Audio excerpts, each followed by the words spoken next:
여러분은 지금 어디에 살고 계십니까? 아마 많은 분이 무슨 아파트 단지에 살고 있다고 답하실 겁니다. 우체국 택배를 받을 때도 친구에게 집 위치를 설명할 때도 우리는 단지라는 말을 자연스럽게 내뱉습니다. 하지만 이 평범한 단어 속에 국가의 치밀한 전략과 군사적 의도가 숨어 있다는 사실을 아는 사람은 거의 없습니다. 우리가 매일 잠들고 밥을 먹는 이 공간의 이름이 왜 마을이나 동네가 아닌 단지가 되었을까요? 그 시작은 정겨운 이웃사촌의 이야기가 아니라 거대한 군대의 움직임에서 비롯되었습니다. 오늘 우리는 일상 속에 너무 깊이 박혀 있어 차마 의심하지 못했던 단어, 단지의 진짜 정체를 파헤쳐 봅니다.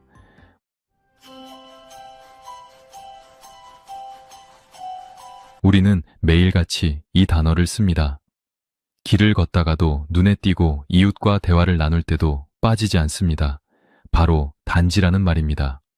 우리가 사는 집을 설명할 때 무슨 아파트 몇 단지에 살고 있다고 말하는 것은 한국인들에게 너무나 당연한 일상입니다.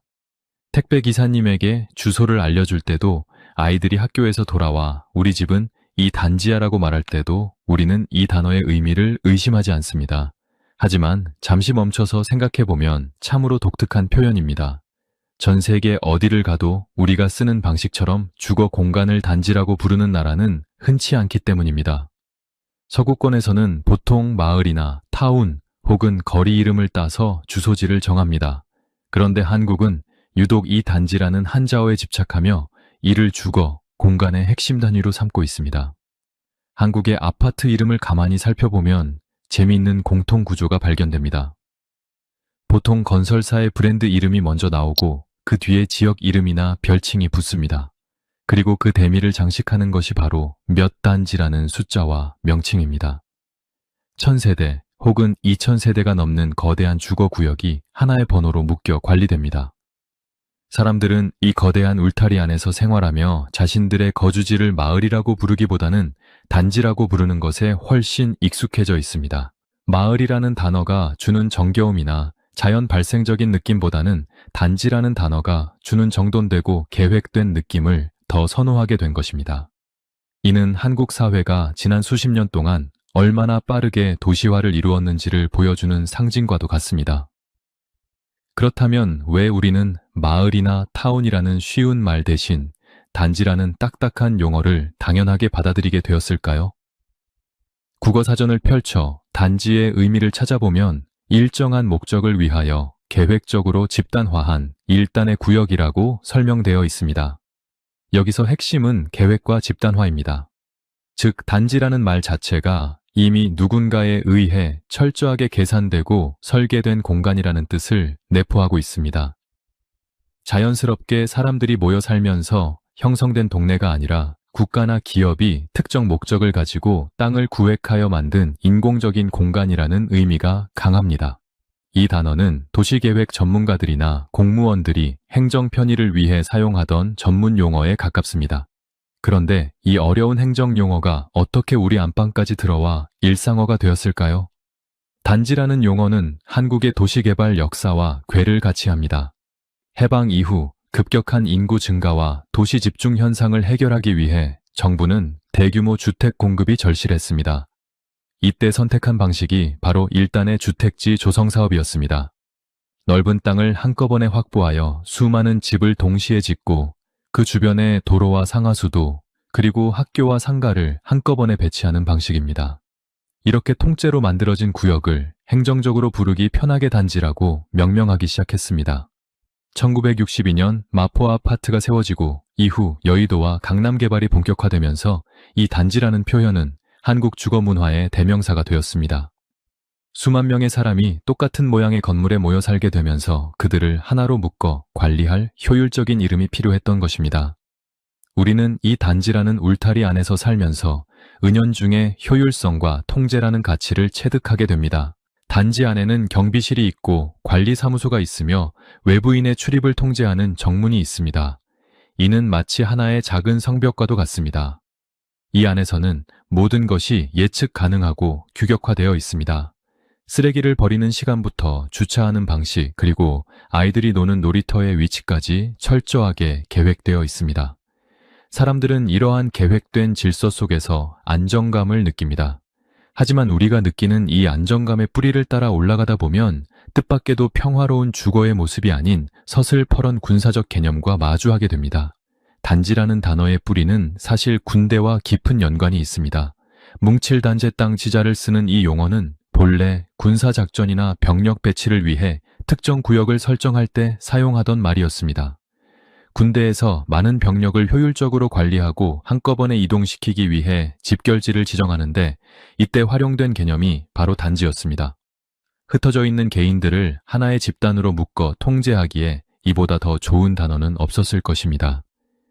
효율적인 병력 운용을 목적으로 탄생한 이 차가운 군사 용어가 어떻게 우리의 따뜻한 보금자리를 지칭하는 말이 되었는지 그 과정을 들여다보면 한국 현대사의 거대한 흐름이 보입니다. 우리는 단지라는 말을 쓰면서 그 속에 담긴 강한 결속력과 통제의 의미를 무의식적으로 받아들이고 있습니다. 산업단지나 유통단지처럼 경제적 목적을 위해 만들어진 공간들과 우리가 사는 주거단지가 같은 단어를 공유한다는 사실은 시사하는 바가 큽니다. 인간이 사는 공간마저도 하나의 생산시설이나 관리 대상처럼 바라보았던 과거의 시선이 이 단어 속에 고스란히 녹아있는 것입니다. 그럼에도 불구하고 한국인들은 이 단지라는 이름을 통해 강력한 공동체 의식을 형성하기도 합니다. 같은 단지에 산다는 이유만으로 동질감을 느끼고 단지의 가치를 높이기 위해 주민들이 일치단결하는 모습은 세계 어디에서도 보기 힘든 한국만의 독특한 문화입니다. 결국 단지는 단순히 건물의 집합을 의미하는 것이 아니라 한국인이 공간을 인식하는 근본적인 틀이 되었습니다. 우리는 산과 들을 따라 자연스럽게 굽이치는 마을 대신 자로 잰듯 반듯하게 나뉜 단지 속에서 현대의 삶을 설계해 왔습니다. 이 효율적인 공간 배치는 짧은 시간 안에 수많은 사람에게 보금자리를 제공했고 한국을 지금의 경제대국으로 만드는 밑거름이 되었습니다. 하지만 이 편리함 뒤에 숨겨진 단어의 유래와 목적을 이해하는 것은 우리가 어떤 역사를 거쳐 지금의 모습에 이르렀는지를 성찰하게 합니다. 우리가 매일 오가는 아파트 정문의 단지라는 글자 속에는 전쟁과 재건, 그리고 성장의 드라마가 숨어 있습니다. 우리가 매일 쓰는 단지라는 말의 속살을 들여다보기 위해서는 먼저 그 글자가 가진 본래의 의미를 짚어볼 필요가 있습니다. 단지라는 단어는 둥글단자와 땅지자가 합쳐져 만들어진 말입니다. 여기서 둥글단자는 단순히 모양이 동그랗다는 뜻만 있는 것이 아닙니다. 여러 사람이 둥글게 모여 앉아 하나로 뭉쳐 있다는 집단과 무리의 의미가 훨씬 강합니다. 즉, 단지라는 말은 어떤 특정한 목적을 가진 사람들이 똘똘 뭉쳐서 점유하고 있는 땅이라는 뜻이 됩니다. 이 글자의 조합만 보아도 우리는 이 공간이 결코 개인의 자유로운 선택에 의해 만들어진 곳이 아님을 짐작할 수 있습니다. 누군가 위에서 아래로 명확한 경계선을 긋고 이 안에서는 모두가 한 무리처럼 움직여야 한다고 선언한 공간인 셈입니다. 이 단어의 뿌리를 더 깊이 파고 들어가면 그 끝에는 차가운 군대의 모습이 서 있습니다. 단지라는 용어를 본격적으로 사용하기 시작한 것은 근대 일본의 군대였습니다. 전쟁을 치러야 하는 군대에게 가장 중요한 덕목은 무엇일까요? 그것은 바로 효율성과 통제입니다. 수만 명의 병사를 한꺼번에 먹이고 재우고 훈련시키기 위해서는 그들을 뿔뿔이 흩어 놓아서는 안 됩니다. 지휘관의 명령 한마디에 모든 병사가 동시에 반응할 수 있도록 일정한 구역 안에 몰아넣고 관리해야 합니다. 이때 군사작전을 위해 병력을 집결시키거나 무기를 배치하던 구역을 일컬어 단지라고 부르기 시작했습니다. 군대라는 거대한 조직이 움직이기 위한 부품처럼 공간을 잘게 나누고 이름을 붙인 것입니다. 군사작전에서 단지는 단순히 잠을 자는 곳이 아니었습니다. 적의 공격으로부터 방어하기 유리해야 하고 내부의 반란이나 무질서를 감시하기 좋아야 했습니다. 또한 물자를 보급하기 편리하도록 도로가 일직선으로 뻗어 있어야 했으며 모든 구역이 지휘소에서 한눈에 들어와야 했습니다. 이러한 군사적 목적의 집단 배치 개념이 바로 단지의 핵심 철학입니다. 마을이 사람들이 살면서 자연스럽게 생겨난 나무와 같은 존재라면 단지는 공장에서 찍어낸 기계 부품들을 조립해 놓은 상자와 같습니다. 이 상자 안에서는 개인의 개성보다는 집단의 질서가 우선시됩니다. 군대는 이 단지라는 개념을 통해 무질서한 땅을 질서 정연한 통제 구역으로 탈바꿈시켰습니다. 1900년대 초반 일본은 이 군사적 효율성을 도시 계획에 그대로 옮겨 심기 시작했습니다. 전쟁을 준비하던 국가에게 도시는 곧 거대한 변경이나 다름없었기 때문입니다. 수많은 노동자를 공장 근처에 집단으로 거주시 시켜야 했고 그들이 딴 생각을 하지 못하도록 철저히 관리해야 했습니다. 이때 군대에서 쓰던 단지라는 용어가 주택 단지나 공업 단지라는 이름으로 확장되었습니다. 사람을 돌보는 주거의 개념이 아니라 전쟁 수행을 위한 자원으로서 사람을 배치하는 개념이 들어온 것입니다. 이 시기부터 단지는 목적을 위해 인간을 가두는 규격화된 틀이 되었습니다. 우리가 지금 아파트 단지에서 느끼는 그 묘한 질서감은 사실 이러한 군사적 유산에서 비롯된 것입니다. 단지마다 번호가 매겨져 있고 똑같은 모양의 건물이 줄지어 서 있는 모습은 연병장에 도열해 있는 군인들의 모습과 놀랍도록 닮아 있습니다. 군대에서 소대와 중대를 나누어 병력을 관리하듯 현대의 도시 행정은 단지라는 단위를 통해 수백만 명의 시민을 효율적으로 관리합니다. 세금을 걷고 인구를 파악하며 전염병을 관리하거나 통행을 제한하는 데 있어 단지보다 완벽한 구조는 없습니다. 국가의 입장에서 볼 때 단지는 매우 편리하고 효율적인 통제 도구인 셈입니다. 군사적 집단 배치 개념이 핵심인 단지는 그 구조 자체가 폐쇄성을 띱니다.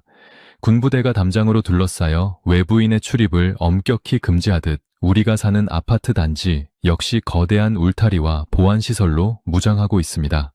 이는 단지 내 자산을 보호한다는 측면도 있지만 본래는 내부를 효과적으로 감시하고 통제하기 위한 군사시설의 특징을 그대로 물려받은 것입니다. 단지 안의 사람들은 이 보이지 않는 경계선을 통해 우리와 남을 구분짓습니다. 이러한 분리교육은 자연스럽게 단지 내의 결속력을 강화하지만 동시에 단지 밖의 세상과는 담을 쌓게 만드는 부작용을 낳기도 했습니다. 하지만 우리가 여기서 주목해야 할 점은 이러한 차가운 군사적 개념이 한국에 들어와 우리만의 방식으로 변모했다는 사실입니다. 처음에는 일본 군대의 통제 수단으로 도입되었지만 우리는 이 효율성을 바탕으로 세계가 놀랄 만한 국가재건의 기틀을 닦았습니다. 군대식의 빠른 의사결정과 일사불란한 추진력이 단지라는 공간 구조와 만나면서 우리 국민은 아주 짧은 시간 안에 쾌적한 주거 환경을 확보할 수 있었습니다. 이는 남의 것을 빌려왔으되 그것을 우리만의 강력한 성장 동력으로 바꾸어 버린 한국인의 저력을 보여주는 대목이기도 합니다. 단지라는 이름 뒤에 숨겨진 군사적 어원은 우리에게 많은 것을 시사합니다. 우리가 평온하게 쉬고 있는 것이리 사실은 병력 집결지라는 무시무시한 뜻에서 출발했다는 사실은 놀랍기까지 합니다. 그러나 역사는 늘 그렇듯 과거의 낡은 옷을 벗고 새로운 의미를 입습니다. 군대의 통제구역이었던 단지는 이제 수많은 한국인의 꿈과 희망이 담긴 소중한 삶의 터전이 되었습니다. 이 단어 속에 숨겨진 날 선 통제의 기억을 이해하는 것은 우리가 딛고 선 이 땅의 역사를 오롯이 마주하는 첫걸음입니다. 비록 그 시작은 전쟁과 통제였을지언정 그 끝은 우리 국민의 땀방울이 일구어낸 위대한 도시의 풍경입니다. 우리가 지금 살고 있는 이 효율적인 공간의 틀은 일제강점기라는 아픈 역사의 통로를 거쳐 우리 땅에 들어왔습니다. 조선시대까지만 해도 우리 조상들은 산자락을 따라 집을 짓고 물길을 따라 마을을 이루며 살았습니다.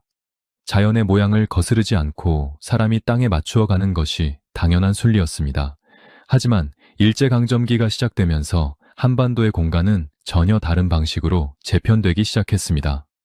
일본은 식민지 통치를 보다 쉽고 효과적으로 하기 위해 조선의 땅을 자로 잰 듯이 나누고 그 위에 자신들의 통제 시스템을 얹었습니다. 이때 일본식 도시 용어들이 대거 유입되었고 그 중심에 바로 단지라는 개념이 있었습니다. 일본이 한국에 단지라는 개념을 들여온 가장 큰 이유는 식민지 수탈의 효율성을 높이기 위해서였습니다. 일본은 1930년대부터 한반도를 대륙 진출을 위한 병참기지로 삼으려는 계획을 세웠습니다. 이를 위해 곳곳에 거대한 공장을 세웠고 그 공장에서 일할 수많은 노동자가 필요했습니다. 일본은 노동자들을 한꺼번에 수용하고 관리할 수 있는 집단 거주지를 설계해야 했습니다. 그들이 선택한 방식은 전통적인 마을 형태가 아니라 군대 막사와 같은 집단 수용시설의 형태였습니다. 이것이 바로 주택단지라는 개념의 시초가 되었습니다. 당시 일본은 주택영단이라는 조직을 만들어 대규모 주택 공급을 주도했는데 이들이 만든 규격화된 집들이 모인 곳을 단지라고 불렀습니다. 이 시기의 단지는 철저하게 군사와 산업이 복합된 개념이었습니다. 사람의 편안한 삶보다는 공장이 잘 돌아가게 하고 노동자들이 허튼 짓을 못하게 감시하는 것이 우선이었습니다. 공간을 통제하기 위해 모든 골목은 일직선으로 뚫렸고 집들은 마치 기성품처럼 똑같은 모양으로 찍혀 나왔습니다. 이는 식민지 통치자들의 눈에 비친 조선인들을 개별적인 인격체가 아니라 관리해야 할 집단으로 보았음을 의미합니다. 단지라는 울타리는 겉으로는 현대적인 주거시설처럼 보였지만 그 속내에는 공간을 통해 사람의 사고방식까지 규격화하려는 통치공학이 숨어 있었습니다.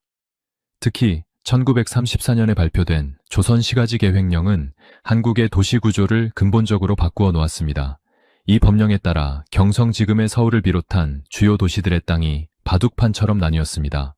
일본은 이를 토지구획 정리사업이라고 불렀는데 이 과정에서 수많은 전통 마을이 파괴되고 그 자리에 단지 형태의 새로운 구역들이 들어섰습니다.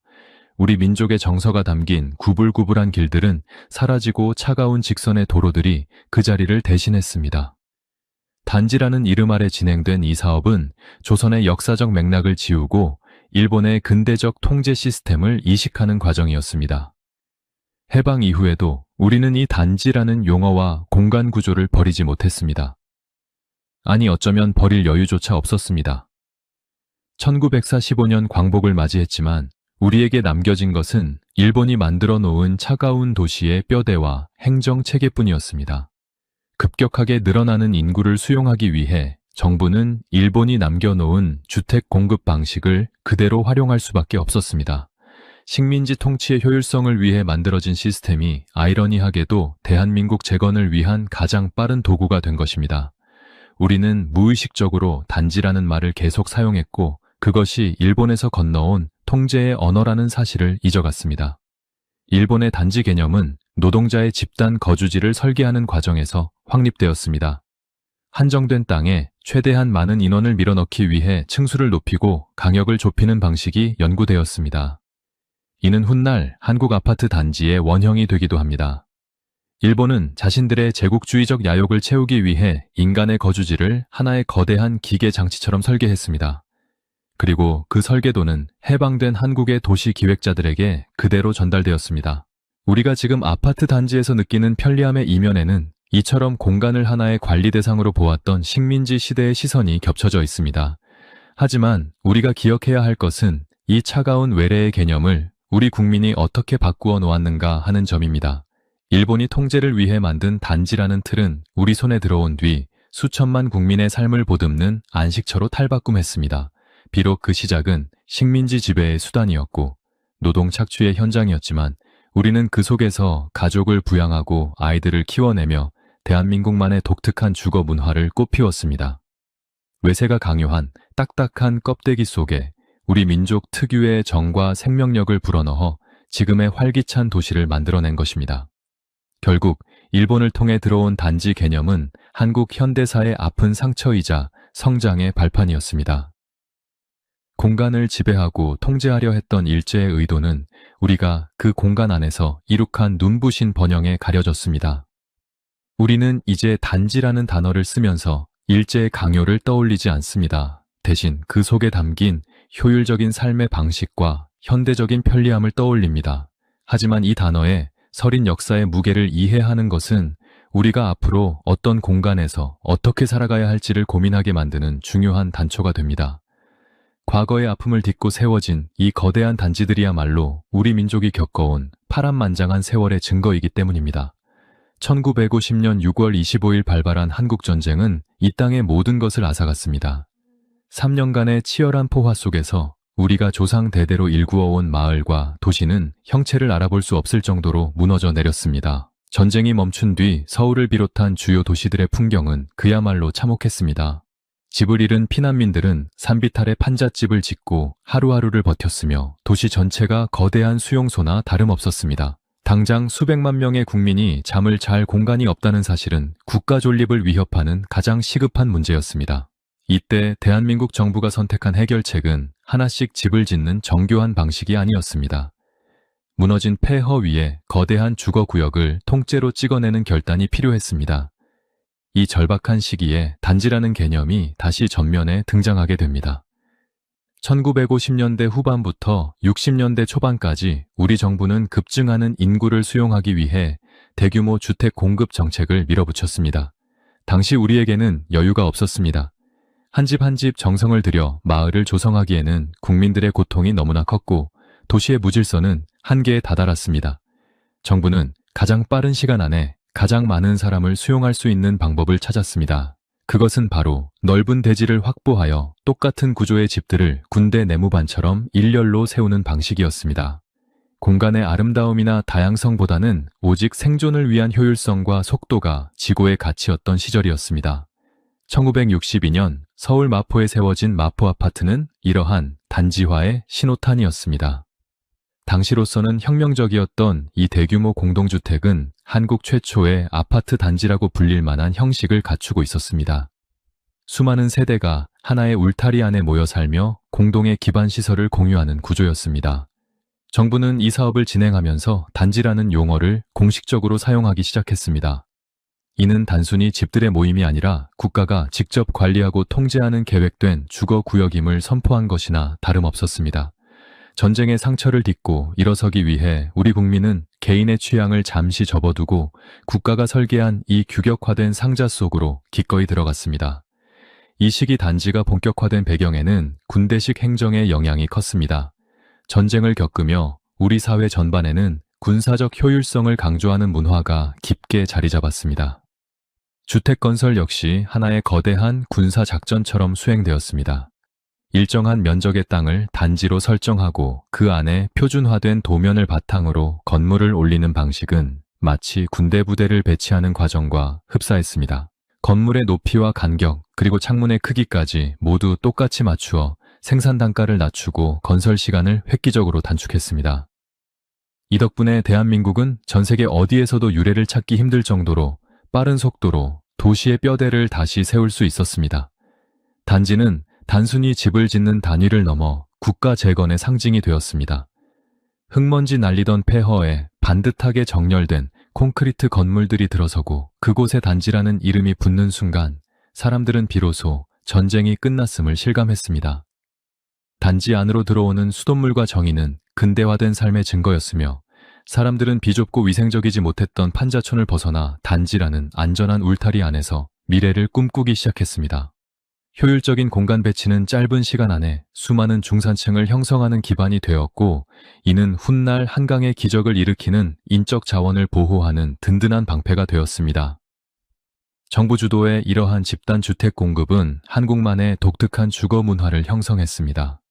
서구의 도시들이 오랜 시간에 걸쳐 자연스럽게 확장된 것과 달리 한국의 도시는 국가의 설계도에 따라 단지 단위로 툭툭 놓여지며 완성되었습니다.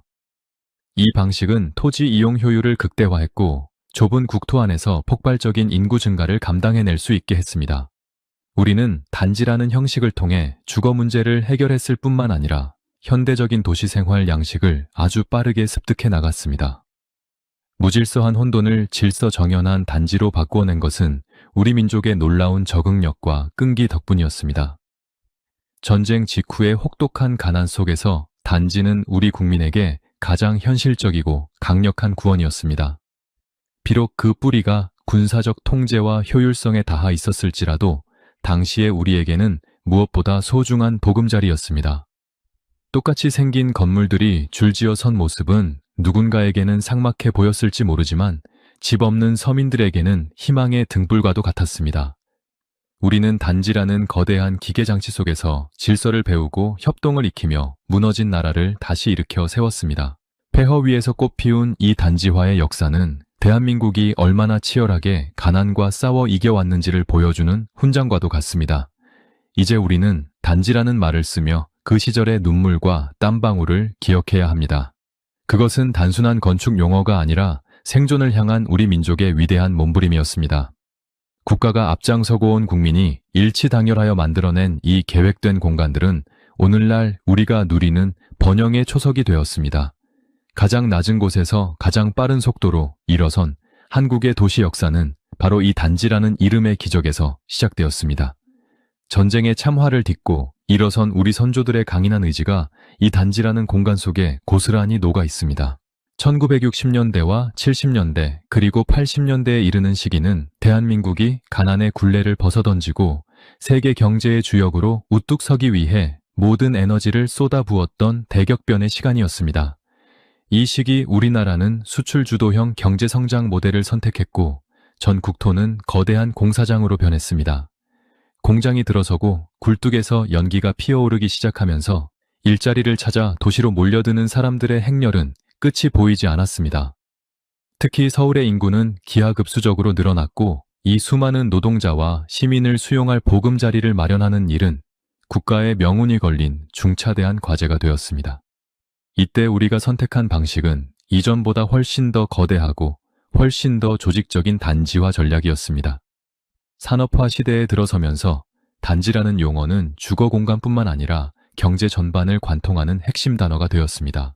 정부는 특정 지역을 지정하여 공장들을 한데 모으는 산업단지를 조성하기 시작했습니다. 울산이나 구미 그리고 창원 같은 곳에 거대한 공업단지가 들어섰고 이곳은 대한민국 경제를 지탱하는 심장이 되었습니다.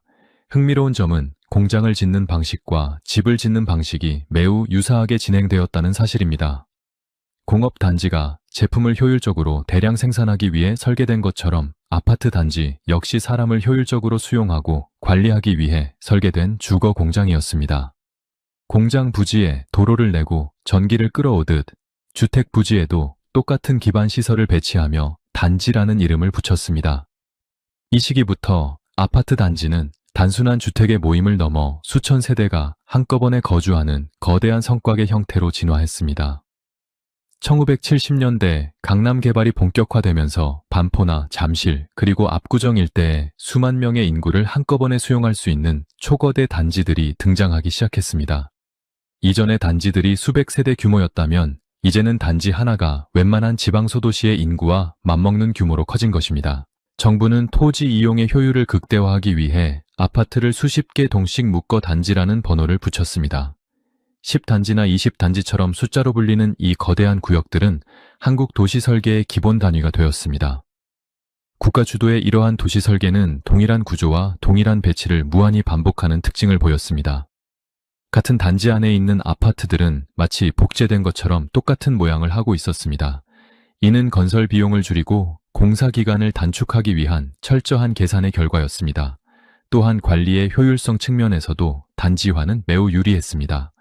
단지마다 관리 사무소를 두고 경비 인력을 배치하며 정해진 규칙에 따라 수만 명의 삶을 일사불란하게 통제할 수 있었기 때문입니다. 이 시기의 단지는 개인의 개성보다는 국가 전체의 생산성과 질서를 우선시했던 산업화 시대의 정신을 그대로 반영하고 있었습니다. 거대해진 단지는 그 자체로 하나의 작은 도시 역할을 수행하기 시작했습니다. 단지 안에는 학교가 들어섰고 상가가 배치되었으며 주민들이 쉴 수 있는 공원과 운동장이 마련되었습니다. 주민들은 굳이 단지 밖으로 나가지 않아도 일상생활의 대부분을 해결할 수 있었습니다. 이는 행정적으로 매우 편리한 구조였습니다. 특정 인구 규모에 맞추어 공공시설을 배치하기가 수월했기 때문입니다. 예를 들어 5,000세대 규모의 단지라면 초등학교 하나를 단지 중앙에 배치하는 식으로 설계가 이루어졌습니다. 이러한 단지 중심의 도시 개발은 한국인이 공간을 인식하는 기준을 완전히 바꾸어 놓았습니다. 사람들은 이제 자신이 사는 행정구역의 이름보다 자신이 속한 단지의 이름을 먼저 떠올리게 되었습니다. 산업화 시대의 단지화는 한국 사회의 계층 구조를 형성하는 데도 큰 영향을 미쳤습니다. 대규모 단지가 조성되면서 비슷한 소득 수준을 가진 사람들이 같은 단지에 모여 살게 되었습니다. 이는 자연스럽게 단지별로 독특한 생활 문화와 학군을 형성하게 만들었습니다. 단지의 규모가 커질수록 그 영향력도 커졌고 어떤 단지에 사느냐가 그 사람의 사회적 위치를 가늠하는 척도가 되기도 했습니다. 국가가 설계한 공간의 틀이 사람들의 사회적 관계와 인식까지 규정하게 된 셈입니다. 하지만 이러한 방식은 한정된 땅덩어리 안에서 폭발적인 인구 압력을 견뎌내며 대한민국을 현대적인 도시국가로 탈바꿈시키는데 결정적인 역할을 했습니다. 우리가 주목해야 할 것은 이 거대한 단지들이 세계에서 가장 빠른 경제 성장을 뒷받침했다는 사실입니다. 노동자들이 안정적인 주거 공간에서 생활하며 일터로 나갈 수 있었기에 산업 현장의 활력은 멈추지 않았습니다. 단지라는 효율적인 주거 시스템이 없었다면 급격한 도시화로 인한 혼란과 갈등을 잠재우기 어려웠을 것입니다. 비록 획일적이고 딱딱한 콘크리트 숲이라는 비판도 있었지만 그 숲은 수천만 한국인이 가난을 딛고 중산층으로 진입하는 든든한 사다리가 되어 주었습니다. 국가가 주도한 치밀한 계획과 우리 국민의 성실함이 만나 단지라는 독특한 한국형 주거 모델을 완성한 것입니다. 산업화 시대에 커진 단지는 오늘날 우리가 사는 한국 도시의 원형이 되었습니다. 수천 세대가 똑같은 일상을 공유하며 살아가는 이 거대한 집단, 거주지는 세계 어디에서도 유례를 찾기 힘든 광경입니다. 하지만 그 속에는 짧은 시간 안에 선진국 반열에 올라서고자 했던 우리 국민의 절박한 의지와 국가의 강력한 추진력이 숨어 있습니다. 단지는 단순히 건물이 커진 것이 아니라 우리 사회의 규모와 역량이 그만큼 커졌음을 증명하는 지표였습니다. 차가운 콘크리트 벽 너머에는 가족의 행복을 위해 땀 흘려 일했던 우리 아버지와 어머니들의 뜨거운 인생이 담겨 있습니다. 이 거대한 단지들은 대한민국 산업화가 남긴 가장 웅장하고도 생생한 역사적 유물입니다. 서구의 유서 깊은 도시들을 여행해 본 분들이라면 우리나라의 도시 풍경과 사뭇 다르다는 점을 금방 눈치채실 겁니다. 유럽이나 미국의 오래된 도시들은 대개 도로를 따라 건물이 다닥다닥 붙어있는 블록형 구조를 가지고 있습니다. 건물의 문을 열면 바로 인도가 나오고 그 너머에 차도가 있는 식입니다. 하지만 한국의 도시는 전혀 다른 모습을 하고 있습니다. 거대한 도로변에 아파트들이 바로 서 있는 것이 아니라 거대한 담장이나 옹벽으로 둘러싸인 하나의 거대한 섬처럼 존재합니다. 우리는 이것을 아파트 단지라고 부릅니다. 전 세계 어디를 가도 수천 세대가 하나의 거대한 울타리 안에 모여 외부와 단절된 채 독립된 생활권을 형성하는 사례는 매우 드뭅니다. 그렇다면 왜 유독 한국만 이렇게 독특한 단지화 구조를 갖게 되었을까요? 그 첫 번째 이유는 바로 우리가 처한 지리적 환경과 인구 밀도에 있습니다. 대한민국은 국토의 70% 이상이 산지로 이루어져 있습니다. 사람이 실제 거주하며 도시를 건설할 수 있는 평지가 매우 부족하다는 뜻입니다. 그런데 1960년대 이후 산업화가 진행되면서 수백만 명의 사람이 한꺼번에 서울과 같은 대도시로 몰려들었습니다. 한정된 땅 위에 그 많은 사람을 수용하기 위해서는 땅을 자잘하게 나누어 집을 짓는 방식으로는 도저히 감당할 수 없었습니다. 결국 선택할 수 있는 유일한 길은 고밀도 개발이었습니다. 넓은 땅을 한꺼번에 확보하여 건물을 최대한 높이 올리고 그 주변을 하나의 구역으로 묶어 관리하는 단지화 방식이 한국의 지리적 한계를 극복할 유일한 해법이었던 셈입니다. 두 번째 이유는 국가 주도의 빠른 경제 성장 필요성 때문이었습니다. 당시 정부는 도시를 건설할 자본과 시간이 턱없이 부족했습니다. 국가가 일일이 도로를 닦고 하수도를 깔며 학교와 공원을 만들기에는 예산이 너무 많이 들었습니다. 이때 정부가 고안해낸 묘안이 바로 단지 개발 방식이었습니다. 민간 건설사나 공공기관의 거대한 땅을 통째로 넘겨주고 그들이 아파트를 지으면서 그 안에 필요한 도로나 공원, 그리고 학교까지 한꺼번에 만들도록 유도한 것입니다. 이를 통해 정부는 세금을 들이지 않고도 현대적인 도시 기반 시설을 빠르게 확충할 수 있었습니다. 즉 단지는 건설사가 국가의 할 일을 대신하며 만들어낸 하나의 패키지 도시였던 것입니다. 이러한 중앙 집중형 개발 방식은 토지 부족 문제를 해결하는 데 탁월한 효과를 발휘했습니다. 단지라는 거대한 틀 안에서는 토지를 매우 효율적으로 사용할 수 있습니다. 건물을 빽빽하게 배치하면서도 그 사이사이에 주민들이 공동으로 사용할 수 있는 광장이나 주차장을 만들 수 있기 때문입니다. 만약 아파트가 단지화되지 않고 일반 건물처럼 흩어져 있었다면 지금과 같은 쾌적한 녹지 공간이나 대규모 주차 시설을 확보하는 것은 불가능했을 것입니다. 단지화는 좁은 국토 안에서 삶의 질을 높이기 위해 우리가 선택한 아주 영리한 공간 전략이었습니다. 이는 우리 민족이 가진 특유의 집단적 지혜가 발휘된 대목이기도 합니다. 단지의 가장 큰 특징 중 하나는 생활 편의시설이 단지 내부에 집중적으로 배치되어 있다는 점입니다. 서구의 도시에서는 마트에 가거나 아이를 학교에 보내기 위해 큰 길을 건너고 한참을 이동해야 하는 경우가 많습니다. 하지만 한국의 아파트 단지 안에는 상가와 유치원, 그리고 초등학교까지 모두 갖추어져 있습니다. 아이들은 위험한 차도를 건너지 않고도 학교에 갈 수 있고, 부모들은 슬리퍼를 신은 채로 가벼운 마음으로 장을 보러 나갈 수 있습니다. 이것은 단지가 단순한 주거지가 아니라 하나의 완결된 작은 도시 역할을 수행하고 있음을 의미합니다. 이러한 편리함은 세계 어디에서도 찾아보기 힘든 한국만의 독특하고도 자랑스러운 주거 문화입니다.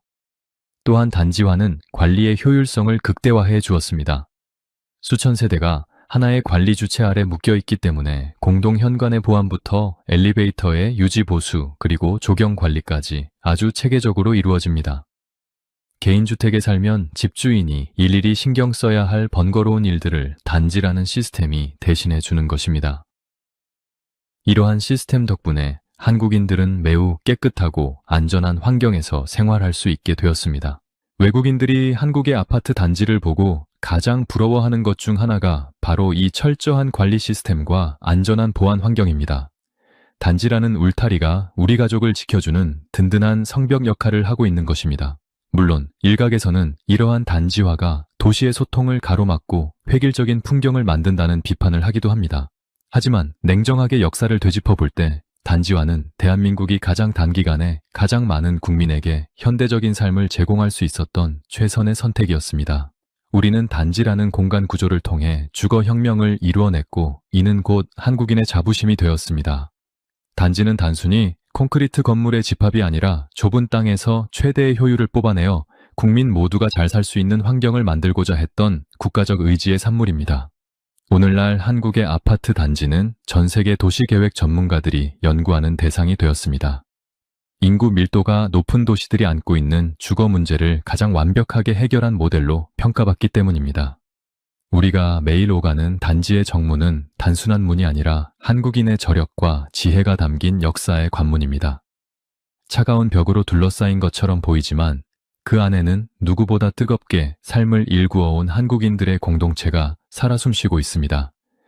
단지는 한국 도시의 기본 단위로서 우리를 하나로 묶어주고 대한민국을 지탱하는 가장 강력한 토대가 되었습니다. 우리가 사는 아파트 단지는 단순히 건물이 모여있는 장소를 넘어 한국 사회의 독특한 풍경과 문화를 만들어내는 거대한 용광로가 되었습니다. 단지라는 공간은 우리 국민의 삶의 방식뿐만 아니라 생각의 틀까지도 바꾸어 놓았습니다. 과거에 우리 조상들이 성씨를 중심으로 집성촌을 이루어 살았다면 현대의 한국인들은 단지를 중심으로 새로운 형태의 공동체를 형성하며 살아갑니다. 이 단지라는 울타리 안에서 우리는 이웃을 만나고 아이를 키우며 대한민국 특유의 역동적인 사회 구조를 만들어냈습니다. 가장 먼저 주목할 점은 단지가 비슷한 경제적 수준과 생활 양식을 가진 사람들을 하나의 공간으로 모으는 역할을 했다는 사실입니다. 대규모 아파트 단지가 조성될 때 사람들은 분양가나 매매가를 기준으로 자신의 형편에 맞는 단지를 선택합니다. 그러다 보니 자연스럽게 비슷한 소득 수준이나 직업군을 가진 사람들이 같은 단지에 모여 살게 되는 현상이 나타났습니다. 이는 과거의 마을이 다양한 계층이 섞여 살던 곳이었던 것과 비교하면 매우 현대적이고 인위적인 공동체의 모습입니다. 같은 단지에 산다는 것은 단순히 주소가 같다는 의미를 넘어 서로 비슷한 가치관과 문화를 공유하고 있다는 일종의 유대감을 형성하게 했습니다. 이러한 단지 중심의 생활 구조는 한국 교육 열풍의 상징인 학군 문화와도 깊게 연결되어 있습니다. 단지 하나가 거대한 인구를 수용하다 보니 단지 안에 초등학교가 들어서고 인근의 중학교와 고등학교가 배치되는 구조가 정착되었습니다. 부모들은 내 아이가 안전하게 학교에 다닐 수 있고 비슷한 수준의 친구들과 어울릴 수 있는 단지를 선호하게 되었습니다. 소위 말하는 명문 학군이라는 개념도 특정 단지들을 중심으로 형성되었습니다.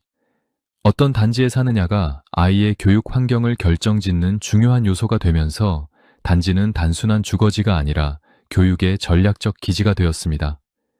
부동산 가치 역시 단지별로 뚜렷하게 나뉘는 특징을 보입니다. 사람들은 이제 어느 동네에 사느냐보다 몇 단지에 사느냐를 더 중요하게 묻곤 합니다. 단지의 규모가 얼마나 큰지, 브랜드가 무엇인지, 그리고 내부 시설이 얼마나 잘 갖춰져 있는지에 따라 집값은 천차만별로 달라집니다.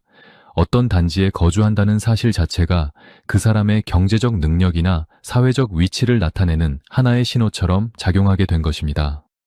이는 단지가 단순한 집의 집합을 넘어 현대 한국 사회의 새로운 신분 상징과 같은 역할을 하고 있음을 보여줍니다. 이러한 흐름 속에서 아파트의 브랜드화 경쟁도 치열해졌습니다.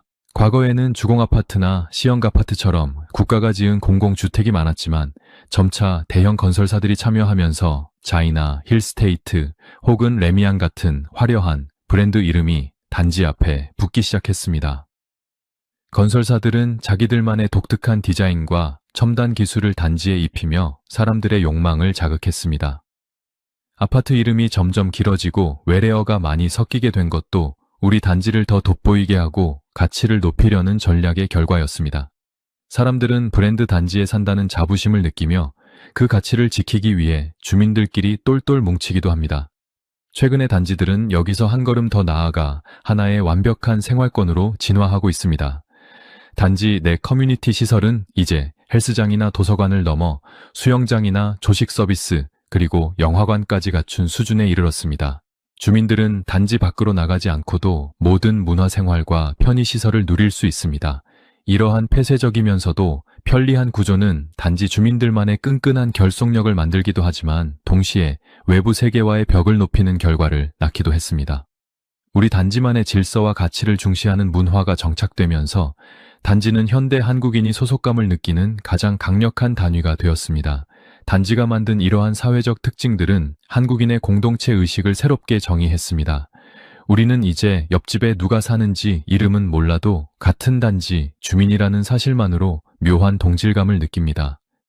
단지의 문제를 해결하기 위해 주민 투표를 하고 온라인 커뮤니티에서 정보를 공유하며 함께 목소리를 냅니다. 이는 과거의 마을 공동체가 현대적인 방식으로 부활한 모습이라고도 볼 수 있습니다. 비록 콘크리트 벽으로 나뉘어 있지만 단지라는 하나의 울타리 안에서 우리는 여전히 함께 살아가는 법을 익히고 있는 셈입니다. 결국 단지가 만든 한국 사회의 모습은 효율성과 성장을 향해 달려온 우리 역사의 자화상입니다. 좁은 땅에서 더 나은 삶을 꾸리기 위해 선택한 이 집단적인 주거 방식은 한국 사회를 더욱 조직적이고 역동적으로 만들었습니다. 단지 안에서 형성되는 교육과 경제, 그리고 문화의 흐름은 대한민국을 움직이는 커다란 에너지가 되었습니다. 우리가 사는 이 계획된 공간은 우리에게 편리함과 안전을 선물했고 한국인만의 독특한 연대의 장을 마련해 주었습니다. 우리가 매일 오가는 단지의 풍경 속에는 이 시대를 살아가는 한국인들의 욕망과 희망, 그리고 끈끈한 삶의 이야기가 층층이 쌓여 있습니다. 우리가 숨 쉬듯 매일 사용하는 단지라는 말은 단순히 아파트 몇 개 동이 모여 있는 구역을 뜻하는 평범한 주거 용어가 아닙니다. 이 짧은 두 글자 속에는 근대화라는 거대한 파도 속에서 대한민국이 겪어온 파란만장한 역사의 궤적이 고스란히 담겨 있습니다. 우리는 이제 이 단어의 뿌리가 차가운 군사적 목적에서 시작되어 국가의 산업화 전략을 거쳐 도시의 기본 단위로 정착되었음을 알게 되었습니다. 누군가에게는 그저 편리한 집 주소에 불과할지 모르지만 사실 단지는 우리 민족이 가난과 혼돈을 이겨내고 질서와 번영을 일구어낸 과정 그 자체를 상징하는 단어입니다. 처음 군대에서 병력을 효율적으로 배치하고 통제하기 위해 사용되던 단지라는 개념은 이후 산업화 시대에 노동력을 집단으로 수용하는 생산의 공간으로 확장되었습니다. 그리고 전쟁의 폐허 위에서 길을 잃은 수많은 국민에게 가장 빠른 시간 안에 따뜻한 안식처를 제공하기 위한 국가적 결단으로 우리 곁에 찾아왔습니다. 단지는 효율과 통제라는 차가운 이성을 바탕으로 설계된 공간이었지만 우리 국민은 그 딱딱한 콘크리트 상자 안에 정과 사랑이라는 뜨거운 숨결을 불어넣었습니다. 외세에 의해 이식되고 국가에 의해 강요된 틀이었을지라도 그 안에서 행복한 가정을 꾸리고 자식들을 훌륭하게 키워낸 것은 바로 우리 평범한 이웃들의 위대한 힘이었습니다. 우리는 무의식적으로 단지라는 말을 쓰면서 그 안에 담긴 계획된 삶의 구조를 받아들이고 있습니다. 단지는 우리에게 안전과 편리함을 주었지만 동시에 우리를 규격화된 틀 속에 머물게 하기도 했습니다. 하지만 한국인들은 이 제약된 공간 속에서도 자신들만의 독특한 공동체 문화를 꽃피웠습니다. 같은 단지 주민이라는 이유로 서로를 챙기고 단지의 가치를 높이기 위해 한 목소리를 내는 모습은 세계 어디에서도 유례를 찾기 힘든 한국인만의 역동적인 사회 구조입니다. 공간이 사람의 사고방식을 바꾼다는 말이 있듯이 단지는 현대 한국인의 집단적인 정체성과 효율 중심의 생활 방식을 형성하는 데 결정적인 역할을 했습니다. 단지라는 이름 아래 형성된 우리 도시의 역사는 대한민국이 얼마나 치열하게 생존해 왔는지를 증명하는 가장 확실한 기록입니다. 좁은 땅덩어리에서 한 사람이라도 더 쾌적하게 살 수 있도록 자로 잰 듯 구획을 나누고 건물을 올렸던 그 간절함이 오늘날 우리가 누리는 선진주거 문화의 토대가 되었습니다. 우리가 사는 공간의 이름 속에 이토록 깊은 역사의 숨결이 숨어 있다는 사실은 우리로 하여금 우리가 딛고 선 이 땅을 다시 보게 만듭니다. 단지는 단순히 주거의 형태를 넘어 대한민국이 현대사회로 진입하기 위해 선택한 가장 효율적인 지도이자 우리 사회를 지탱하는 핵심적인 기둥입니다. 결국 단지는 우리가 살아온 과거이며 현재이고 또 앞으로 그려갈 미래의 밑그림입니다. 차가운 군사 용어에서 시작된 이 말이 이제는 전 세계가 부러워하는 한국형 주거 모델의 고유 명사가 되었다는 사실은 우리 국민의 놀라운 적응력과 창조성을 보여줍니다. 우리는 남이 만든 틀을 빌려왔지만 그 안을 채운 것은 오직 우리만의 땀과 눈물이었습니다. 단지라는 이름의 공간에서 우리는 대한민국이라는 거대한 공동체를 함께 지어 올렸습니다.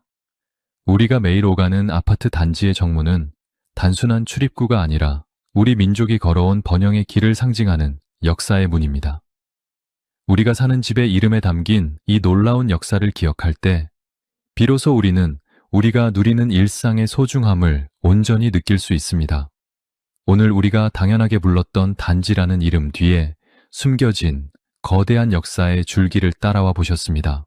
전쟁의 상처를 딛고 일어선 우리 부모님들의 땀방울과 더 나은 내일을 꿈꿨던 대한민국 전 국민의 의지가 이 아파트 단지라는 콘크리트 숲 속에 켜켜이 쌓여 있다는 사실이 가슴 뭉클하게 다가옵니다. 여러분이 지금 머물고 계신 그 단지는 단순한 집이 아니라 우리 민족이 함께 써내려온 위대한 현대사의 현장입니다. 여러분은 지금 어떤 단지에 살고 계시며 그곳에서 어떤 추억을 쌓고 계시는가요? 여러분의 소중한 단지 이야기를 댓글로 나누어 주세요. 오늘 들려드린 이야기가 여러분의 가슴에 작은 울림을 주었다면 구독과 좋아요, 그리고 알림 설정까지 부탁드립니다. 여러분의 정성 어린 댓글 하나하나가 다음 역사의 진실을 찾아 떠나는 저에게 큰 힘이 됩니다.